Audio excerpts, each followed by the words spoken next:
Subscribe now and press the bell icon. Never miss an update. Hello नमस्कार, welcome to Mahindras. आप सभी लोगों का स्वागत है आज के मीट द विनर्स के इस खास प्रोग्राम में। और आज के इस प्रोग्राम के जो हमारे गेस्ट हैं, आप कह सकते हैं हमारे आज के खास मेहमान, जिनकी सफलता की कहानी के बारे में हम जानने वाले हैं। इनके बारे में हम बताने के लिए तो मेरे पास बहुत कुछ है, लेकिन बेहतर होगा कि इनकी कहानी हम इन्हीं की जुबानी सुने। लेकिन उसके पहले मैं थोड़ा सा इनके बारे में आपको हाईलाइट दे दूँगा। ये एक ऐसे व्यक्ति हैं जिन्होंने लाइफ के बहुत सारे चैलेंजेस को फेस करते हुए उनमें से अपने लिए सफलता का मार्ग तलाश किया हुआ है। ऐसा मैं इसलिए कह रहा हूँ क्योंकि एक ऐसा व्यक्ति जो जीवन भर नौकरी करते हुए अलग अलग एग्जाम्स को क्लियर किया हो, और सिर्फ एक एग्जाम नहीं, आज के समय में आप जो है वो ASO के रूप में मिनिस्ट्री ऑफ एक्सटर्नल अफेयर में पोस्टिंग पा चुके हैं। SSC 2023 का एग्जाम उन्होंने क्लियर किया हुआ है, जिसके जरिए पोस्टिंग इनको मिली है। इसके पहले आप बैंक में ऑलरेडी कार्यरत थे। उसके पहले भी बैंक की नौकरी के पहले भी आप कार्य कर रहे थे। जब आप प्रिपरेशन कर रहे थे बैंकिंग की, तो उसके पहले आप कार्य कर रहे थे प्राइवेट सेक्टर की कंपनियों में। तो लाइफ बहुत सारे स्ट्रगल्स के साथ आपकी थी, और उसके बावजूद भी आपने अपने लिए जो सफलता का मार्ग है वो तलाश किया है। तो आपको बहुत कुछ सीखने को मिलने वाला है इस सेशन से और आपके इंटरव्यू से। तो प्लीज़ आप लोग जुड़े ज़रूर रहिएगा। आइए चलते हैं हमारे मेहमान के पास। हरिओम जी, कैसा लगा आपको इस एग्ज़ाम को क्लियर करके, क्योंकि SSC जैसा एक बड़ा एग्ज़ाम क्लियर करना एक बहुत बड़ी बात है। सबसे पहले धन्यवाद सर, आपने मुझे इस प्लेटफॉर्म पे आने का समय दिया, और मुझे काफ़ी सारी खुशी हुई जो मैं आपको बता नहीं सकता हूँ, शब्दों से मैं उसको नहीं बयां कर सकता हूँ कि मतलब मुझे इतना अच्छा फील हुआ एज ASO मिल करके थे। आप पहले बैंक में ऑलरेडी कार्यरत थे, तो कौन सी जगह पे पोस्टिंग आपकी थी, किस समय में आपने ज्वाइन किया, और करेंटली आप किस यानी पोस्ट पे आप बैंक में कार्यरत? सर मेरा जो सिलेक्शन हुआ था 2016-17 में हुआ था, ठीक है, और मैंने अक्टूबर 17 में ज्वाइन किया था बैंक ऑफ बड़ौदा। और अभी मैं लखनऊ मेट्रो रीजन में कार्यरत हूँ एज ए PO। मैंने एज ए PO ही बैंक ज्वाइन किया हुआ। तो इतने 6 साल के दौरान आपने प्रमोशन के लिए कोशिश नहीं करी? सर प्रमोशन के लिए एक दो बार मैंने कोशिश किया, बट मुझे लगा कि इससे अच्छा जो मैं लाइफ में बेटर कर सकता हूँ, तो उसके लिए मैं ट्राई करूँगा। Exactly, very good. अच्छा, ये सबसे पहले हम चलते हैं वहीं पे कि जो आपका जो वो फेज रहा होगा जिसमें आपके पास कोई गवर्नमेंट जॉब नहीं रही होगी, 2016-17 की। उस समय में आपने प्रिपरेशन कैसे करी थी? बैंकिंग की प्रिपरेशन आपने हालांकि उस समय में करी, तो कितना समय आपने दिया होगा बैंक एग्जाम निकालने के लिए? सर मेरे साथ ये था कि मैं दिन में पढ़ाई करता था और मैं रात में जॉब करता था। अच्छा, उस समय में भी आप जॉब कर रहे थे? हाँ, प्राइवेट जॉब कर रहा था, एक BPO में जॉब कर रहा था जी, जिसमें मुझे नाइट में वर्क होता था और दिन में मुझे पढ़ाई करनी थी। तो ऐसा तो होता है कि BPO में जॉब करने का अर्थ ये हुआ कि रात में जॉब करो और दिन में सो जाओ। आप पढ़ाई के लिए कब समय निकालते थे, सोने के लिए कैसे मैनेज करते? उसमें सर ये होता था, मैं जब मॉर्निंग में जब आता था मैं जॉब से, तो मैं 2-3 घंटे सोता था। फिर मैं उठ करके जो अपना लंच प्रिपेयर करता था, फिर मैं क्लासेज महिंद्रा की करता था। क्लासेस के बाद में आता था, 2 घंटे में सोता था, फिर मैं पढ़ाई करता था, शाम को ऑफिस निकल जाता। थोड़ा इसके और पहले चलते हैं आपकी लाइफ में, इसके पहले के बारे में थोड़ा सा जानते हैं। आपका एकेडमिक्स कैसा रहा, क्या रहा, और फैमिली के बारे में थोड़ा सा बताइएगा कि क्या बैकग्राउंड रहा है, या चूँकि इन सब चीज़ों से समझ में आता है, बच्चे कई बार रिलेट कर पाते हैं कि हमारे साथ ऐसी समस्याएं हैं, या सिर्फ या और भी लोगों के साथ जो सफल हुए हैं उनके साथ भी ऐसी समस्याएं, तो उसके बारे में थोड़ा सा बताइए। सर मेरी जो बेसिक एजुकेशन हुई है वो प्राथमिक विद्यालय रामपुरा महराज से हुई है। अच्छा, वहाँ पर मैंने 5th तक क्लासेस किया हुआ है। इसके बाद राजकीय इंटर कॉलेज रामपुरा महराज में मैंने 6 से 10 तक की पढ़ाई किया हुआ है। और 10th के बाद मैंने 11th और 12th जो है घर से लगभग 12 किलोमीटर दूर जो स्कूल था, Balbhadra Singh inter college area Bahraich, वहाँ मैं पढ़ता था। वहाँ मैं डेली साइकिल से आता जाता था, घर से 12 किलोमीटर दूर। परिवार में पिताजी क्या करते थे? अब गांव, मतलब अगर हम बहराइच की बात करें तो में भी कई सारे ऐसे लोगों को नहीं मालूम है, पर वो आप कह सकते हैं स्मॉल टाउन जैसा। हाँ सर, मेरा एक गांव है रामपुरा चौकी गांव है जी, और मेरे फादर फार्मर थे। अच्छा, तो मेरे लिए मतलब घर की जो जिम्मेदारियां होती है मेरे ऊपर ही थी मोस्टली। मतलब नौकरी करते हुए आप? हाँ, तो खेती से तो बस इतना ही है कि जनरली खेती से बस जीवन यापन के लिए चीज़ें व्यवस्था हो जाए, उतनी बड़ी बात होती है। हाँ, यही चीज़ें थी, क्योंकि पापा मेरे साइकिल से आते जाते थे, मतलब उनकी जो इनकम होती थी तो मुझे वो देते, तो मुझे लगता था कि हाँ कुछ करना चाहिए, क्योंकि फादर मेरे नहीं। तो आप प्रिपरेशन के लिए कब वहाँ से निकले और कब दिमाग में आया, मतलब यानी आपने जब 12th किया उसके बाद आपने ग्रेजुएशन कंप्लीट किया? 12th के बाद गाँव से आपने ग्रेजुएशन किया? हाँ, 12th के बाद मैंने ग्रेजुएशन किया जो है कानपुर यूनिवर्सिटी से। एक अफिलेटेड कॉलेज है हाँ। मनोरमा महाविद्यालय खपून रोड औरैया में, वहाँ से मैंने बीएससी किया हुआ। और बीएससी करने के बाद जो है मैंने लखनऊ में जो आकर के जो है 2013 में महेंद्राज ज्वाइन किया, और मैं जॉब के साथ साथ मैंने यहाँ पे पढ़ाई भी स्टार्ट की। अच्छा, जॉब करते थे तो कितना आप अर्निंग कर ले जाते थे उस समय बीपीओ में? लगभग कितनी आपकी अर्निंग सर रहती उस थी? समय मेरी अर्निंग 6 से 7 हज़ार महीने की होती। उसमें आपका यहाँ पे लखनऊ में रहना व्यवस्था हो जाता था, उसके अलावा कुछ बचा भी हाँ पाते सर, थे? उसमें मैं मैनेज कर लेता था, उसमें भी मेरे 2-3 हज़ार रुपये बच भी जाते थे। हाँ, उसको आप क्या घर पे देते थे? सर घर पे कोई लेता नहीं था, उन लोगों का कहना था कि आप अच्छे से पढ़ाई करो, उसी में यूटिलाइज करो। और मेरे फादर अलग से भी मुझे जो है पैसे की जरूरत होती थी देते थे। फिर उसके बाद आपने बैंक की तैयारी करी। कितने समय तक आपने बैंक की एडमिशन करी? बैंक की तैयारी सर मैंने 1 साल के आसपास किया हुआ है। क्लासेज मैंने 3 महीने की 4 महीने की जो महेंद्राज में होती है वो किया। हाँ। उसके बाद मैं ऑनलाइन टेस्ट में मॉक देता था, और मैं केवल पढ़ाई करता था, क्योंकि उस समय IBPS आ चुका था और ऑनलाइन एग्जाम होने लगे। अच्छा, एक गांव से आने के बाद और थोड़ा सा फिनेंशियली बहुत ज़्यादा साउंड नहीं होने पर, और फिर खुद से नौकरी करने के बावजूद भी प्रिपरेशन करना, तो क्या इसके पीछे मतलब कोई एक मोटिवेशन आपको लगता था या आपको ये बर्डन लगता था? क्योंकि बहुत सारे ऐसे लोग हैं लाइफ में जो समस्याओं को या अभाव को बर्डन के रूप में लेके चलते हैं और उसको एक हर्डल मानते हैं। कई सारे लोग जीवन में ऐसे अभाव या ऐसे चैलेंजेस को एक मोटिवेशन की तरह लेके चलते हैं। एंड आई थिंक कि यहाँ पे बहुत बारीक डिफरेंस है, और ये डिफरेंस डिसाइड करता है कि कौन आगे जाएगा और कौन पीछे रह जाएगा। आप कैसे लेके चलते थे? सर मेरा मानना ये है कि जो मेरे फादर थे, हमारे फादर के पिताजी में मेरे बाबा जी जो थे वो प्राथमिक विद्यालय में प्रधानाचार्य थे जी। उनकी रिटायरमेंट के बाद जो है मेरे पापा और चाचा जी थे वो अनएम्प्लॉयड थे। तो मुझे लगता था कि अब जनरेशन हमारी डाउन होती जा रही है, हम ही को कुछ करना होगा, परिवार की जिम्मेदारी मुझे निभानी होगी। फिर मैंने उस चीज़ को ठान लिया था कि मैं जाकर के तैयारी करूंगा, और मुझे कहीं ना कहीं सिलेक्शन लेना है, अपने गांव अपने जिले में सबसे आगे निकलना है। बहुत बढ़िया। उसके बाद आपने जब बैंकिंग ज्वाइन कर लिया तो माहौल एकदम से बदल गया होगा, और फिर आपने शादी कौन से ईयर में करी? क्योंकि आप जैसा बता रहे थे कि आपका बेबी भी है और शादी भी आपकी हो चुकी है। सर मैंने बैंक ज्वाइन करने के मैंने 2017 में बैंक ज्वाइन किया, और मेरी शादी 2020 में हुई, और मेरी वाइफ भी ऑलरेडी वर्किंग है प्राथमिक विद्यालय में, और एक बेबी भी है 1.5 ईयर का। तो उसके साथ मेरा चैलेंजिंग वर्क था, लेकिन जो है वाइफ का मेरे सपोर्ट काफी ज्यादा था कि मतलब मुझे टाइम देना कि हर चीज घर पे। अच्छा, वो कौन सा पॉइंट था जब आपको ये लगा कि बस ठीक है बैंक में तो हो गया उतना तो ठीक ही है, लेकिन इसके अलावा भी अब हमें आगे भी कुछ करने की जरूरत है? वो कौन सा पॉइंट था और कारण क्या रहा आपको ऐसा विचार करने के पीछे? सर इसके पीछे बेसिकली मेन कारण ये था कि फ्यूचर में कुछ अच्छा करने के लिए, जैसे मैं यूपीएससी लोग क्रैक करते थे, उसका मैं इंटरव्यू देता, अगर ये यूपीएससी निकाल सकते हैं तो मैं बैंक से आगे क्यों नहीं निकल सकता। आपके जहन में रहता था कि आपके जहन में यूपीएससी रहता था, या फिर आपने एसएससी को ही लेकर सोचा था, या आपने सोचा कि स्टेप वाइज लेके चलते हैं? नहीं, मेरा बेसिकली ये था कि सबसे पहले हम प्लेटफॉर्म लेते हैं, एक जॉब लेते हैं, ठीक है। उसके बाद मैं एसएससी के लिए पीछे पड़ा कि एसएससी पे एक अच्छी पोस्ट मिलेगी तो वहां रह करके मैं कुछ कर सकता हूँ। अभी मैं आगे भी कंटिन्यू रहूंगा। बिल्कुल, यानी आप आगे यूपीएससी के लिए भी जाएंगे। अच्छा, मुझे एक चीज़ बताइए, एक जीवन में आज के समय में अगर आप किसी से भी पूछिए, एक मैरिड व्यक्ति से पूछिए या फिर किसी से भी कहिए, तो सबसे पहला लोगों का भी परसेप्शन ये रहता है कि जो एक मैरिड व्यक्ति है उसके लिए किसी गवर्नमेंट जैसे कॉम्पिटिटिव एग्जाम्स की प्रिपरेशन करना और उसको क्लियर करना थोड़ा सा ज़्यादा चैलेंजिंग हो जाता है। क्या आपको ये चैलेंजेस फील हुए, और अगर हुए तो आपने उनको काउंटर कैसे किया? सर मुझे पहले लगता था कि मेरे साथ भी ऐसा होगा, जैसा लोगों का मैं सुनता था। एक परसेप्शन, वैसे आप देखो फैमिली सोसाइटी इनका भी एक परसेप्शन होता है, किसी वो लोग शादी आ रहे तब अब क्या शादी हो चुकी है अब कहाँ? हाँ, लोगों का कहना यही था कि अब तो इनसे कुछ नहीं होगा, इनका कुछ कोई भी एग्जाम नहीं निकलेगा। हाँ, बस अब जो हो गया हो गया, अपना वेस्ट कर रहे हैं। लेकिन वाइफ का मेरा इतना ज्यादा सपोर्ट था कि हर चीज वो कहती थी कि मैं नहीं कर पा रहा हूँ लेकिन आप करो, मेरा पूरा सपोर्ट रहेगा, तो इसलिए मैंने। अच्छा, आपके जो भी आपने अभी तक अचीव किया हुआ है, एक जैसे किसी का होता है एक मोटिवेशन या कोई ड्राइव होता है जो आपको ड्राइव करता है किसी चीज को अचीव करने के लिए, आपके पास वो क्या चीज ऐसी थी जो आपको हमेशा पुश करती रही कुछ नया या कुछ और आगे अचीव करने के लिए? वो एक सिंगल चीज जो आप फील करते हो कि ये मुझे हमेशा पुश करता रहा है आगे बढ़ने के लिए, वो क्या रहा है? सर एक्चुअली मैं दोस्तों को देखता था, या मैं बहुत सारे यूट्यूब पे वीडियोस देखता था, आपके महेंद्राज के भी और अदर भी, तो उसमें लगता था कि अगर ये जो है लड़का आगे बढ़ सकता है, ये पोस्ट पे जा सकता है, तो मैं क्यों नहीं जा सकता हूँ। उसको देख करके मैं मोटिवेट होता था। Very good.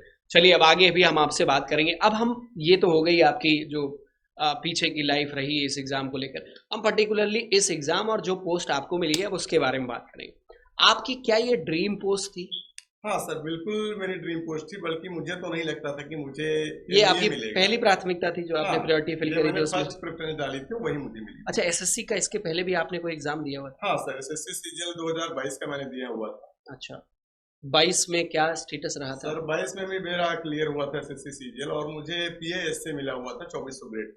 तो आपने वो छोड़ दिया, बैंक में ही कंटिन्यू किया हाँ आपने? सर, क्योंकि वहाँ पे सैलरी का काफी डिफरेंस था और जीपीओ मुंबई मुझे पोस्टिंग मिली हुई थी, हम्म, तो इसलिए मैंने उसको स्किप कर दिया। फिर उसके बाद आपने क्या विचार बनाया कि अभी तो यहाँ तक तो पहुंच गए, अब आगे भी हमें। अच्छा, 22 और 23 में कुछ एग्जाम के पैटर्न में भी कुछ परिवर्तन हुए? हाँ सर, जो एग्जाम के पैटर्न में परिवर्तन हुआ वो 22 से हुआ है। हाँ, उसके 22 में। पहले जो है 20 तक आपका जो है मेंस में। तो आपने उसके पहले 22 के पहले आपने एग्जाम दिया था? हाँ सर, 22 के पहले मैंने सीजीएल 20 का एग्जाम दिया हुआ था, हाँ। जिसमें मैं फाइनल मेरिट में मैं 2 या 3 मार्क्स से मैं रह गया था। मुझे तो कोई 22 में आने पर आपको मतलब वो एडजस्टमेंट आपका हो पाया या आपके लिए कुछ चैलेंजिंग लगा वो पहले के कंपैरिजन में? सर पहले के कंपैरिजन में मेरे लिए काफी अच्छा था, क्योंकि सीजीएल 22 में पूरा पैटर्न चेंज हो गया था। तो जो पुराने लोग होते थे उनको मैथ और इंग्लिश पे अपने पूरा भरोसा था, वही लोग हमेशा पोस्ट लेते थे। इस बार पैटर्न चेंज हुआ तो मैंने उसका फायदा उठाया रीजनिंग, और जब से जीएस जीए इन्वॉल्व हुआ तो उससे मैंने जो है काफी बेनिफिट लिया। Very good. फिर उसके बाद 22 के बाद 23 में तो आपने और अच्छा कोचिंग आपने 22 में करी थी या 22 के बाद 23 में आपने आके इस वाले एग्जाम के लिए कोचिंग? सर मैंने 23 वाले के लिए मेंस के लिए मैंने महिंद्रा से कोचिंग किया हुआ था, मॉर्निंग 6 से 8 बजे था, आपकी महानगर ब्रांच में। अच्छा, इसके पहले बैंक में भी आप ऑलरेडी महिंद्रा से क्लासेस कर हाँ चुके सर, मेरा जो बैंक में भी सिलेक्शन हो वो भी महिंद्रा का काफी श्रेय है, क्योंकि रिटर्न से लेकर के इंटरव्यू तक की आपकी क्लास। अच्छा, मैं आपसे एक चीज पूछूं, किसी भी व्यक्ति को सिलेक्शन लेना हो, कोई भी एग्जाम, आपने तो बैंक भी दे दिया और एसएससी भी दे दिया, कोई भी एग्जाम क्रैक करना हो, मूल मंत्र क्या आपके हिसाब से लगता है? सर सबसे एक जो चीज आपको लगे कि यही अगर आदमी कर ले तो उसका असफल होना पक्का। सर मेरा मानना यह है कि जो भी करो डेडिकेशन से करो। अगर आप पढ़ाई कर रहे हैं तो डेडिकेशन से पढ़ाई करिए, अगर फीलिंग के साथ। हाँ सर, अगर एंजॉयमेंट करें तो आप एंजॉय करिए, पढ़ाई मत करिए कि बुक खोल के रखें आप घूम रहे हैं गाने सुन रहे हैं। अच्छा, एक बार बताइएगा हमें, जब आप सीजीएल 2023 की प्रिपरेशन कर रहे थे तो आप चूंकि 22 में ऑलरेडी दे चुके थे, तो आपने क्या चीज़ें एनालाइज करी थी कि मेरे में ये चीज़ें कमी है, या कौन कौन सा वो एरिया था जिसको आप कमी के रूप में लेके चल रहे थे? और अगर आपने ऐसा किया और फिर आपने उनको अगर काउंटर किया तो कैसे किया, और क्या इम्प्रूवमेंट आपने देखा 22 से 23 की जर्नी में, आपने क्या क्या चीज़ें परिवर्तित करी अपने अंदर? सर सबसे पहले मैं तो देखा कि जो 2022 में जो टॉपर लोग हैं, हाँ, वो कहाँ पर है, किस सिचुएशन में है, उनका क्या ज्यादा अच्छा है, कौन से सब्जेक्ट अच्छी है, और मेरा कहाँ पे क्या वीक है। पहले क्या तो पता चला आपको? तो मुझे लगा कि जो जीए है, जीए और जीएस से जो है काफी ज्यादा जो है डिफरेंस आता है, क्योंकि उसमें लास्ट टाइम में मेरे 33 मार्क्स थे 60 में, और इस बार मेरे 45 प्लस है। और इसके अलावा जो रीजनिंग होती थी, रीजनिंग में भी मेरे काफी क्वेश्चन 22 में गलत हुए थे और इस बार जो है सही हुए। इसका रीजन है कि मैं स्पीड टेस्ट रेगुलरली देता था, और टेस्ट देने के बाद जो सॉल्यूशन आता है उसमें मैं देखता था क्या क्वेश्चन मेरा क्यों गलत हुआ है। उस क्वेश्चन को मैं दोबारा से वही टेस्ट देता था नेक्स्ट डे, और मैं उसको सॉल्व करता था, तो वहां से मुझे मिलता था कि ये क्वेश्चन आपका इस तरीके से सॉल्व हुआ है, तो इसका सोल्यूशन इसको मैं कैसे अगले क्वेश्चन में, तो जब मैं नेक्स्ट मॉक देता था तो मेरा वो क्वेश्चन कभी नहीं गलत होता। क्या बात है। मैं आपको एक बहुत मजेदार बात बताऊं, हर एक जितने भी मैंने ऐसे इंटरव्यू सेशंस करे हैं या फिर मैं क्लासेस भी अगर लेता हूं, हर बार बच्चे से ये अपील करता हूं कि आप मॉक टेस्ट दीजिए, और सिर्फ मॉक टेस्ट दे देना या स्पीड टेस्ट दे देना ही सफिशिएंट नहीं है, अनटिल अनलेस आप उसको एनालाइज नहीं करते। यानी अगर आप उसकी प्रॉपर एनालिसिस करते हैं, the way he was doing वही करेक्ट वे है। यानी आपको क्या करना चाहिए, किसी भी मॉक टेस्ट को आप दीजिए and then go for the solution कि आपने कौन से क्वेश्चंस गलत करे और कौन से सही करे। जैसा आपने किया, मैं और किसी की बात नहीं कर रहा, आपके सामने प्रत्येक एग्जाम्पल है।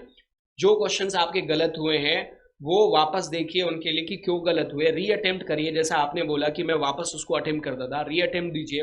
अगर सेकेंड टाइम में वो आपका सही हो जाता है, इट मीन्स कि उस समय में आपका कॉन्सेंट्रेशन का प्रॉब्लम रह सकता है, वो जिसकी वजह से वो गलत हुआ होगा, या उस समय दिमाग में आपके स्ट्राइक नहीं है, कोई भी कारण ऐसा हो सकता है, पर आपको आता है वो क्वेश्चन, वो बात कंफर्म है अगर सेकेंड टाइम में आपने सही कर लिया।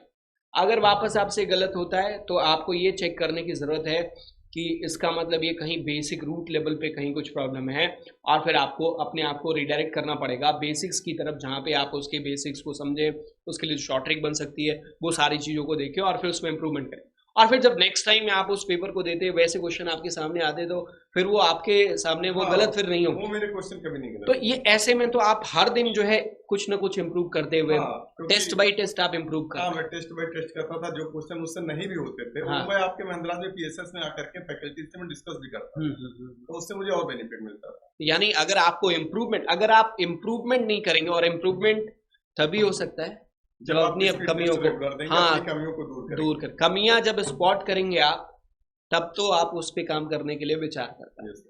और कमियों का पता लगना भी बहुत जरूरी है। कई बार आप जैसे स्पीड टेस्ट दे दिए और आपको ये पता ही नहीं चल पाया कि भाई कहाँ पे हम लैग कर रहे हैं या कहाँ पे प्रॉब्लम हमारी आ रही है, वो जानना बेहद जरूरी चीज़ है।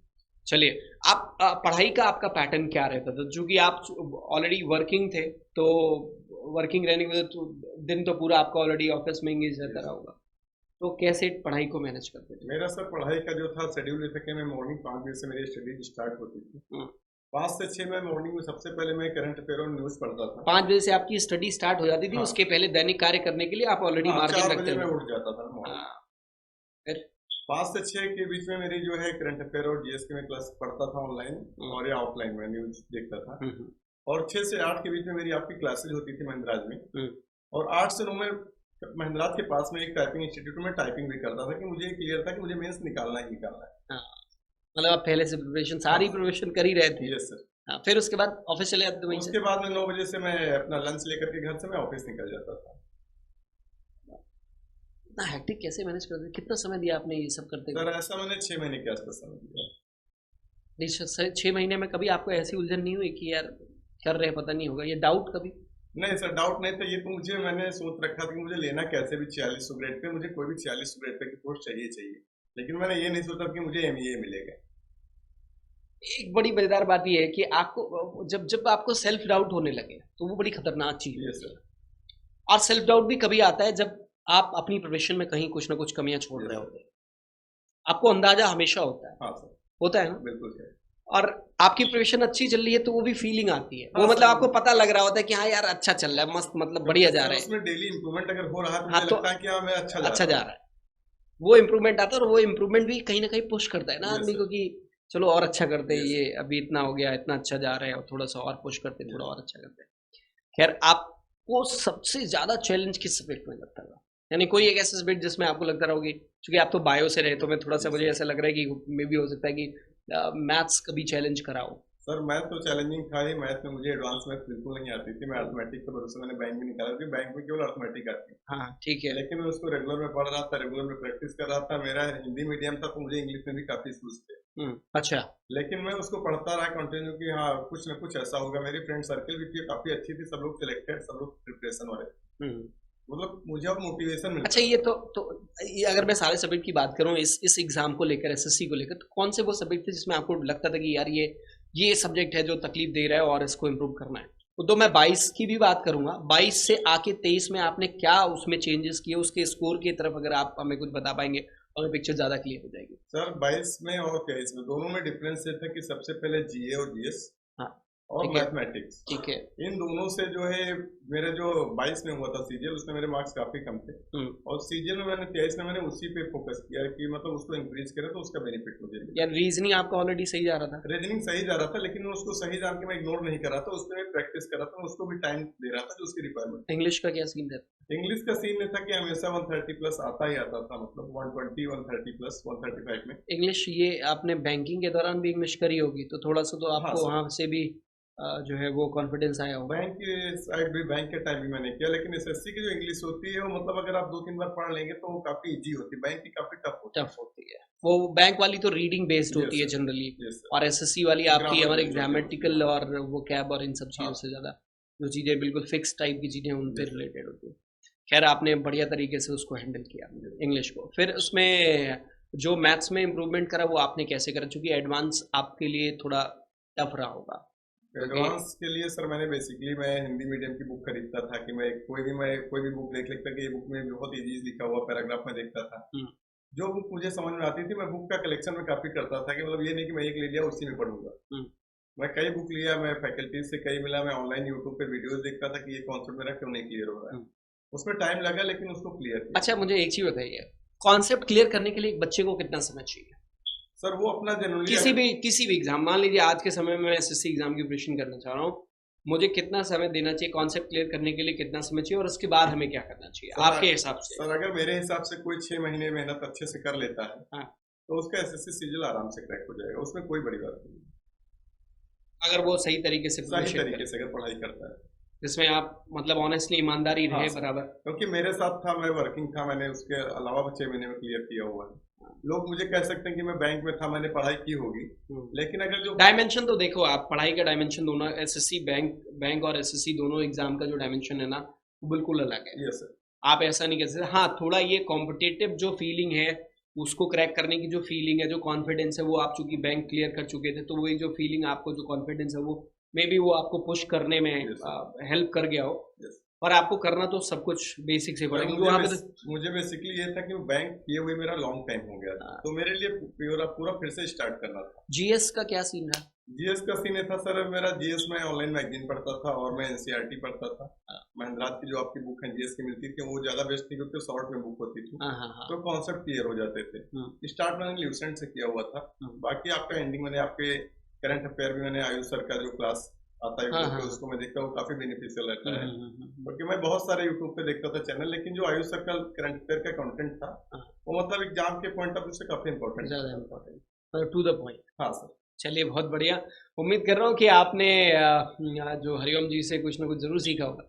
आपसे मैं बस एक चीज बोलूंगा, ये इंटरव्यू जो हम कर रहे हैं, आपसे बात कर रहे हैं, ये उन लोगों के लिए है जो लोग अभी प्रिपरेशन कर रहे हैं। इनमें से बहुत सारे ऐसे लोग हैं जो पहले से कई बार एग्जाम दे चुके हैं, असफलता भी उनके हाथ लगी है। कई ऐसे होंगे जो अभी तक ट्राई नहीं किए, पहली बार वो एग्जाम को देने जा रहे हैं, तो उनको क्या चैलेंजेस सामने आ सकते हैं। इन लोगों को अगर आप कुछ कहना चाहें, आप अगर कुछ गाइड करना चाहें कि देखो आप ऐसे करो, या जो पहले से प्रिपरेशन कर रहे, जो एक दो बार फेल हुए, नहीं बन पाई बात अभी तक, उन लोगों को आप क्या कहना चाहेंगे? सर मेरा तो यही है कि आप डेडिकेशन से पढ़िए, और अगर आप फेल हो रहे हैं तो उसका ये मतलब नहीं कि आप जो है वीक हैं, आप कमजोर हैं। फेल में भी हुआ था, और फेल होने के बाद अगर आप पढ़ाई करते हैं तो आपके लिए ज्यादा अच्छा है, क्योंकि आपको पता होता है कि मैं कहाँ पे वीक हूँ, उसको आप कंटिन्यू आगे जो बढ़ा सकते हैं। और जो फर्स्ट टाइम पेपर दे रहे हैं, उनको तो ये सोच के देना चाहिए कि मुझे इस बार सिलेक्शन लेना ही लेना, डेडिकेशन से पढ़ना चाहिए। एक तो आज के समय में ये समस्या है कि समय, जैसे पहली बार जो दे रहा है कि अच्छा पहली बार देखेंगे, दूसरी बार सीरियस होके काम करेंगे, तो देखने जैसा कोई हमारे ख्याल से आज के समय में, इतने फास्ट जीवन में, देखने जैसा कि पहली बार पेपर दे के देखते हैं कैसा है, वो कोई सीन नहीं। अगर आप पहली बार पेपर देने जा रहे हैं तो ये मान के चलो कि पहली बार में ही निकाल ले जाओ तो बेहतर है। जितनी ज़्यादा बार आपको जाना पड़ेगा, बर्डन आपके इन कंधों पे बढ़ता चला जाएगा, और ज़रूरी नहीं आपके कंधे इतने मजबूत हों कि इस तरीके के जो बर्डन, असफलता का जो बर्डन है, वो उसको हैंडल कर पाए। हर किसी के बस का बात है ना, तो वो स्थिति ही ना पहुंचे, क्योंकि एक समय के बाद लोग पूछने लगते हैं, लोग कहने लगते हैं सीधे तौर पे, कई बार अप्रत्यक्ष रूप से ही आपको काउंट मिल जाएगा। और अगर आप सेंसिटिव आदमी हैं, अगर आप, और चूंकि जो फेलियर जिनको ज़्यादा हाथ लग जाती है, वो थोड़े सेंसिटिव ज़्यादा हो भी जाते हैं, तो फिर वो चीज़ें बाय द टाइम वो चीज़ें और ख़राब होती जाती हैं, क्योंकि उतना मजबूत, उतना अच्छा स्ट्रॉन्ग माइंडसेट सभी का हो, बहुत रेयर लोगों का उतना स्ट्रॉन्ग माइंडसेट हो। तो आपको ये मान के चलना चाहिए कम समय में निकालना है, और बैंग ऑन टाइप का हिसाब किताब होना चाहिए, यानी I came, I saw and I conquer वाला। आपको ये फील करके रहना चाहिए कि मेरा लास्ट अटेम्प्ट, ये सोच के करना चाहिए। तो आप बहुत समय नहीं दे सकते कि एक बार चेक करेंगे और देखेंगे, वो पुराने समय चले गए, बहुत पहले जो डाउन होती जा रही, तो हाँ, इस बार वो मौका, अगली बार मौका रहा कि नहीं रहा, वो भी नहीं पता है ना। तो अब आप बाकी लोगों से, बच्चों से कुछ कहना चाहें तो प्लीज कैमरे की तरफ। मेरा यही कहना है कि आप लोग जो है डेडिकेशन से पढ़ाई करिए, और आपको जो जिस सब्जेक्ट में आपको डाउट लगे, उस सब्जेक्ट पे आप ज्यादा टाइम दीजिए। आप करंट अफेयर एंड रीजनिंग पे आप कम टाइम दीजिए, क्योंकि ये चीजें आप रिकवर कर लेंगे, इनको हल्के में भी ना लीजिए, मतलब टाइम दीजिए। और मैथ पे और जीएस पे आप ज्यादा टाइम दीजिए, क्योंकि मैथ जितना प्रैक्टिस करेंगे उससे आपका उतना ज्यादा मार्क्स बढ़ेगा, उतना ज्यादा आपके अटेम्प्ट्स बढ़ेंगे। और जीएस की बात है तो जीएस में आपको ये नहीं मान के चलना है कि आपका लास्ट 3 महीने का करंट अफेयर आपने पढ़ लिया वही एग्जाम में आएगा, क्योंकि सीजीएल के इसमें लास्ट ईयर का 22 सीजीएल का जो करंट अफेयर का क्वेश्चन था वो पूछा गया था। तो आपको करंट अफेयर भी कंटिन्यू पढ़ते रहना है, और जीएस भी आपको कंटिन्यू पढ़ते रहना, मतलब 2-2, 3-3 बार अगर आप रिवाइज करेंगे, पढ़ेंगे, तो आपके कॉन्सेप्ट क्लियर होंगे, और मॉक टेस्ट तो आपको ये मान के चलना है कि डेली एक देना है। मॉक टेस्ट दीजिए, फिर उसको एनालिसिस करिए, जो आपके प्रॉब्लम आए उसको आप दोबारा से सॉल्व करिए। यही मेरे सुझाव हैं। That's it. Thank you so much. Thank you. तो हरिओम जी का बहुत बहुत धन्यवाद, आप हमारे साथ रहे और हमारे बच्चों को आपने गाइड किया। उम्मीद कर रहे हैं कि आप लोग भी एक समय बाद इस तरफ होंगे। जम के प्रिपरेशन करिए, ईश्वर से प्रार्थना करिए, उन पे यकीन भी रखिए। अपनी तरफ की जो मेहनत है, आपके हाथ में जो चीज़ें हैं, क्योंकि बहुत सारी चीज़ें आपके वश में नहीं, लेकिन आप तब तक रिग्रेट फील करते हैं जब आप अपनी तरफ के अपने एंड के काम को ईमानदारी से नहीं करेंगे, तब आप रिग्रेट फील। आप अगर अपने एंड का जो काम है वो ईमानदारी से करके रखिए, अपनी प्रिपरेशन को ईमानदारी से करके रखिए, फिर जब मौके आपके सामने आते हैं तो आपको ही सबसे पहले प्रायोरिटी मिलती है। आप ही को ईश्वर भी चेक करता है, वो जानता है किसने कहाँ तक क्या काम किया हुआ। तो अपनी तरफ का जो काम है वो बाकायदा अच्छी तरीके से करिए, बाकी सब कुछ ईश्वर के हाथ में छोड़ दीजिए और मान के चलिए आपके लिए सब कुछ अच्छा ही होगा। आज के इस सेशन के लिए इतना ही। Thank you so much everybody, bye bye and take care, see you next day. अगली क्लास में आपसे मुलाकात, अगले सेशन में आपसे मुलाकात होती है। खुश रहिए, ख्याल रखिए, मस्त रहिए, जम के पढ़िए, ईश्वर से प्रार्थना करिए और उन पर यकीन रखिए, आप जल्दी सफल हो जाएंगे। Thank you so much. Subscribe now and press the bell icon. Never miss an update.